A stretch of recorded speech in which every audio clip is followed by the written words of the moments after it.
រឿងពពែពីរក្បាល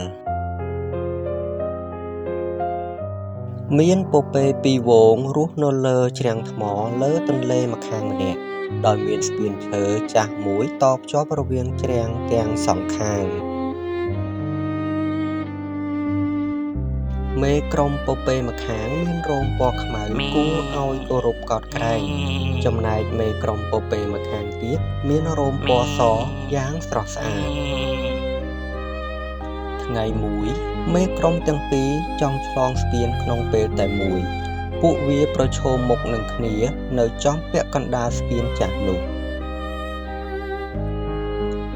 ពពែទាំងពីរសុទ្ធតែគិតថាខ្លួនឯងជាមេក្រុមទើបពួកវាមិនព្រមជៀសផ្លូវឲ្យគ្នាមេក្រុមពពែទាំងពីរនិយាយថាថយទៅម្ខាងទៅឲ្យយើងឆ្លងស្ពានមុនសឹមឯងឆ្លងតាមក្រោយមេក្រុមពពែសខឹងខ្លាំងណាស់ក៏ឆ្លើយទៅវិញឯងនោះទេជាអ្នកដែលត្រូវថយព្រោះយើងជាអ្នកមកដល់មុនពពែទាំងពីរនៅតែឆ្លោះប្រកែកគ្នាយ៉ាងយូរពួកវាសុទ្ធតែមិនព្រមជៀសផ្លូវឲ្យគ្នារៀងខ្លួនទីបំផុតពពែទាំងពីរខឹងឡើងមកយ៉ាងខ្លាំងពួកវាក៏បោលជល់គ្នាទៅវិញទៅមក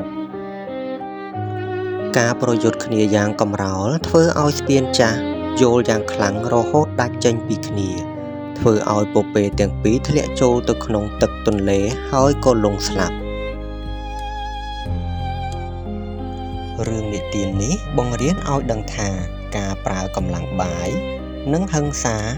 តែងតែជួបនឹងផលអាក្រក់